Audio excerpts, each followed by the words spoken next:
నమస్కారం, welcome to 108 news Telugu. నా పేరు గౌరీ. ముందుగా బులెటిన్లో హెడ్లైన్స్. ఈరోజు ముంబైలో పలు ప్రాజెక్టులను ప్రారంభించనున్న ప్రధాని మోడీ. ఏపీ సీఈఓగా రిలీవ్ అయిన ముఖేష్ కుమార్ మీనాకు కీలక బాధ్యతలు. పెన్షన్ డబ్బులు తిరిగి చెల్లించాలని వృద్ధురాలికి నోటీసులు. కేటీఆర్ సంచలన ట్వీట్. విశాఖలో వైసీపీకి బిగ్ షాక్. పోటీ నుంచి తప్పుకున్న ఎంవీవీ. భారత ప్రధానమంత్రి నరేంద్ర మోడీ ఈరోజు దేశ ఆర్థిక రాజధాని ముంబై నగరంలో పర్యటించనున్నారు. ఈ సందర్భంగా దాదాపు 29,400 కోట్ల రూపాయలతో చేపట్టనున్న వివిధ ప్రాజెక్టులకు ప్రారంభోత్సవం, శంకుస్థాపన చేయనున్నారు. ముంబైలోని గోరేగావ్లోని నెస్కో ఎగ్జిబిషన్ సెంటర్కు సాయంత్రం 5:30 గంటలకు చేరుకోనున్న ప్రధాని అక్కడ రోడ్లు, రైల్వేలు, ఓడరేవు రంగాలకు సంబంధించిన పలు ప్రాజెక్టులను ప్రారంభించనున్నారు. దీని తర్వాత సాయంత్రం 7 గంటలకు బాంద్రా కుర్లా కాంప్లెక్స్ లో ఐఎన్ఎస్ టవర్స్ ను మోడీ ప్రారంభించనున్నారు. ఏపీ సీఈఓగా రిలీవ్ అయిన ముఖేష్ కుమార్ మీనాకు ప్రభుత్వం కీలక బాధ్యతలు అప్పగించింది.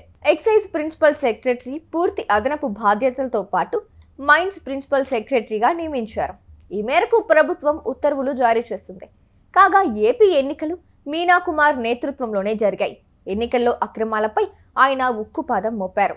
పిన్నెల్లి రామకృష్ణారెడ్డి లాంటి నేతలపై కేసులు నమోదు చేయాలని ఆదేశాలు జారీ చేశారు. ఇక ముఖేష్ కుమార్ స్థానంలో వివేక్ యాదవ్ను నియమించింది. మొన్నటి వరకు ఆయన సిఆర్డీఏ కమిషనర్గా పనిచేశారు. అయితే ఆయన్ను 2 రోజుల క్రితం యువజన సర్వీసులు, క్రీడల శాఖ కార్యదర్శిగా బదిలీ చేశారు. ఈలోపే రాష్ట్ర ఎన్నికల అధికారిగా వివేక్ యాదవ్ నియమితులయ్యారు.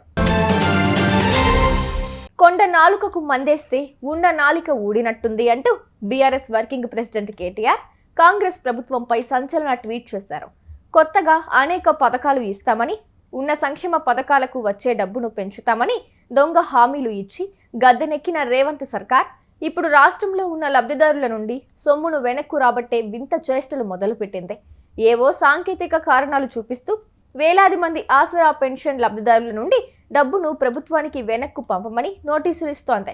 భద్రాద్రి కొత్తగూడెం జిల్లాలో దాసరి మల్లమ్మ అనే 80 ఏళ్ల ముసలమ్మకు ఆసరా పెన్షన్ కింద వచ్చిన 1,72,928 రూపాయలు వెనక్కు కట్టాలని నోటీసు ఇచ్చారు.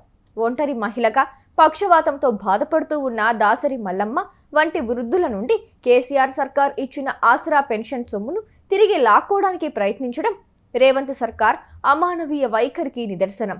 వెంటనే పేదల మీద ఇటువంటి దుర్మార్గపు చర్యలు మానుకోవాలి, లేకుంటే ప్రజలే కాంగ్రెస్ సర్కార్ మీద తిరగబడతారు అంటూ కేటీఆర్ రాసుకొచ్చారు. ఉమ్మడి విశాఖ జిల్లా నుంచి స్థానిక సంస్థల ఎమ్మెల్సీగా పోటీ చేసేందుకు విశాఖ మాజీ ఎంపీ ఎంవీవీ సత్యనారాయణ తిరస్కరించారు. తాడేపల్లిలో వైసీపీ అధ్యక్షుడు, మాజీ ముఖ్యమంత్రి జగన్మోహన్ రెడ్డిని కలిసిన ఎంవీవీ వ్యాపార పరంగా ప్రభుత్వం నుంచి తాను తీవ్ర ఇబ్బందులు ఎదుర్కొంటున్నానని, కేసుల విచారణల నేపథ్యంలో తాను పోటీకి దిగలేనని స్పష్టం చేసినట్లు తెలిసిందే. గతంలో వైసీపీ నుంచి స్థానిక సంస్థల ఎమ్మెల్సీగా ఎన్నికైన వంశీకృష్ణ శ్రీనివాస్ జనసేనలో చేరి విశాఖ దక్షిణ నియోజకవర్గ శాసన సభ్యుడిగా ఎంపిక కావడంతో విశాఖ స్థానిక సంస్థల ఎమ్మెల్సీ ఖాళీ అయింది. మాజీ మంత్రి గుడివాడ అమర్నాథ్ ఈ సీట్ నుంచి పోటీ చేయడానికి ఆసక్తి కనపరుస్తున్నప్పటికీ ఆర్థికంగా బలవంతుడైన ఎంవీవీ అయితే బాగుంటుందని జగన్ భావించారు. తన ప్రాజెక్టులకు సంబంధించి ప్రభుత్వం స్టాప్ వర్క్ ఆర్డర్ ఇచ్చిందని, పలు కేసులు నమోదు చేసిందని, ఈ సమయంలో తాను పోటీ చేయలేనని ఎంవీవీ సున్నితంగా తిరస్కరించారు. దీంతో ప్రత్యామ్నాయ అభ్యర్థి కోసం వైఎస్ఆర్ కాంగ్రెస్ పార్టీ అన్వేషిస్తోంది. చూసారుగా, ఇవి ఇవాల్టి బులెటిన్ అప్డేట్స్. మరో బులెటిన్తో మళ్ళీ మీ ముందుకు వస్తాను. అంతవరకు కీప్ వాచింగ్ 108 న్యూస్ తెలుగు.